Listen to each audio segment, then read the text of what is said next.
Class आज हम जो टॉपिक पढ़ रहे थे उसी को कंटिन्यू करेंगे, जिसमें हमने ट्रांजिशन स्टेट के बारे में लास्ट टाइम पढ़ा था कि ट्रांजिशन स्टेट वो होती है जो कि आरजी स्टेट होती है। रिएक्टेंट्स ने जब प्रोडक्ट्स में कन्वर्ट होना होता है तो उससे पहले रिएक्टेंट्स एक आरजी तौर पे एक स्टेट में आते हैं जिसको हम ट्रांजिशन स्टेट कहते हैं। और जो ट्रांजिशन स्टेट की एनर्जी होती है वो रिएक्टेंट्स और प्रोडक्ट्स की एनर्जी से हाई होती है, क्योंकि इसको हम पीक ऑफ कर्व में हम उसको रिप्रेजेंट करते हैं। और इसकी वजह ये है कि जो बॉन्ड्स होते हैं रिएक्टेंट्स और प्रोडक्ट्स में वो being cleaved progressively, being cleaved का मतलब है कि वो ब्रेक होते हैं प्रोग्रेसिवली, यानी आहिस्ता आहिस्ता जब वो रिएक्शन प्रोसीड होता है तो रिएक्टेंट्स और प्रोडक्ट्स जो हैं उनमें बॉन्ड ब्रेक होता है। और बॉन्ड ब्रेक आपको पता है कि बॉन्ड ब्रेक की एक एक्सोथर्मिक रिएक्शन होता है जिसकी वजह से इस स्टेट की एनर्जी हाई होती है।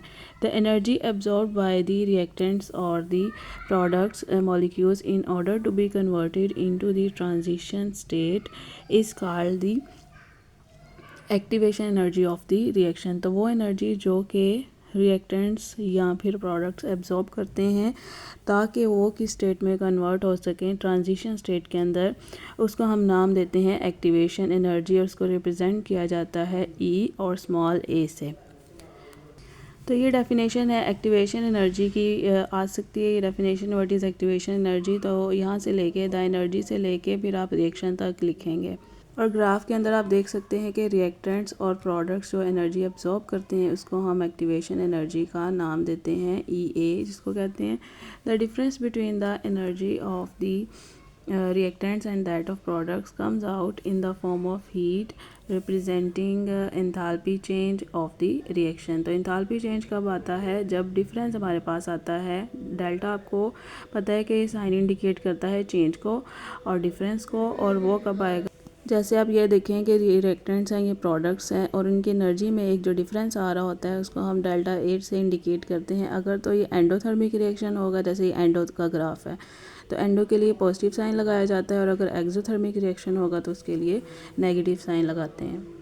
This graph represents the path of an exothermic reaction. जो पीछे पेज पे था ना, उसकी डायग्राम आपने पढ़ी थी, एनर्जी प्रोफाइल डायग्राम, वो थी एक्सो के लिए, और ये वाली जो डायग्राम है ये है एंडोथर्मिक रिएक्शन के लिए। सिमिलर ग्राफ हम ड्रा कर सकते हैं फॉर एन एंडोथर्मिक रिएक्शन। तो सेम ऐसे ही आपने उसका भी ग्राफ ड्रा करना है।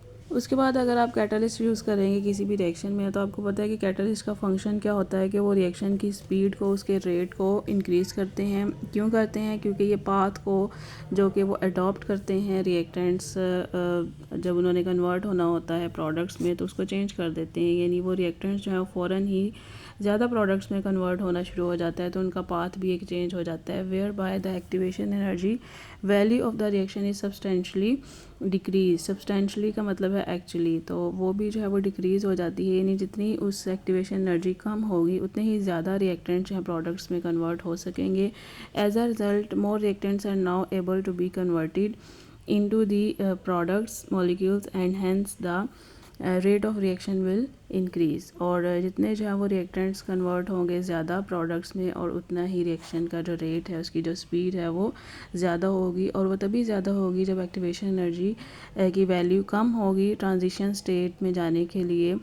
यानी वो ट्रांजिशन स्टेट जो है वो ज़्यादा देर तक नहीं रहेगी और रिएक्टेंट जो है फ़ौरन से ही ज़्यादा प्रोडक्ट्स बनाना शुरू कर देंगे।